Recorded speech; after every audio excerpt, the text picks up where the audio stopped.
Hello guys, நான் வந்து spinning star pump. நம்ம இன்றைக்கி என்ன பார்க்க போகிறோம்னா, அந்த ரிங் ஈவெண்ட் ஆல்ரெடி அந்த M1W7 ரிங் ஈவெண்ட் வந்து ஆல்ரெடி ஸ்பின் பண்ணி போட்டிருப்போம். அதில் நமக்கு லக்கு எவ்வளோ இருக்குதுன்னு பார்த்தீங்கன்னா, அந்த வீடியோ வந்து ஏன்னா நம்ம லிங்க் கொடுக்குறேன், சப்ஸ்கிரைப் பட்டனுக்கு மேலே லிங்க் கொடுக்குறேன், என்ன வேணால் போய் பாருங்கள்.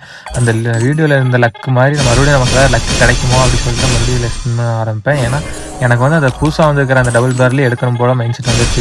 ஏன்னா நானும் உங்கள்கிட்ட கமெண்ட்டில் சொல்லுங்கள் எந்த கண்ணாவது எடுக்கலாமான்னு டோக்கன் வேறு அதிகமாக கேட்டேன். அதுமாரி P90 வந்து ரிட்டன் வரும் அப்படின்னு நினச்சிட்டாங்க. இது பண்ணேன் வச்சிருப்பேன் அந்த டோக்கனும். கடைசியில் பார்த்தா P90 வந்து தீபாவளி விஷயம் சொல்லிட்டு வேறு ஈவெண்ட்டில் விட்டுட்டான். கடைசியில் அதை எடுக்க முடியாமல் போயிடுச்சு.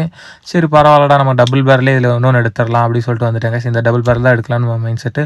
நம்ம இருந்த டைமண்டே அதில் ஸ்பின் பண்ணி பார்த்தோம், நமக்கு ஒன்றுமே கொடுக்கல. சரி எக்ஸ்சேஞ்சே பண்ணிடலாம் சொல்லிட்டு எக்ஸ்சேஞ்ச் பண்ணிடுவாங்க. நீங்கள் அந்த வீடியோ பார்த்துருந்தீங்கன்னா ஓகே கேஸ், இல்லாட்டி இதையும் பார்த்துக்கங்க. இது ஓகே எடுத்தது நீங்கள் யாராவது எடுத்திருந்தீங்கன்னா மறக்காமல் சொல்லுங்கள் கேஸ். நான் இதில் விளாண்டு பார்த்தேன், பவர் வேறு லெவலில் இருக்குது கேஸ். நான் அந்த வீடியோவில் சொல்லியிருப்பேன், பார்க்க தான் நல்லா இருக்குன்னு. பவர் சூப்பராக தான் கேஸ் இருக்குது. யாராவது எடுத்திருந்தீங்கன்னா மறக்காமல் கமெண்ட்டில் சொல்லுங்கள். மறக்காமல் போய் பார்த்துட்டு எப்படி இருக்குன்னு சொல்லுங்கள் கேஸ்.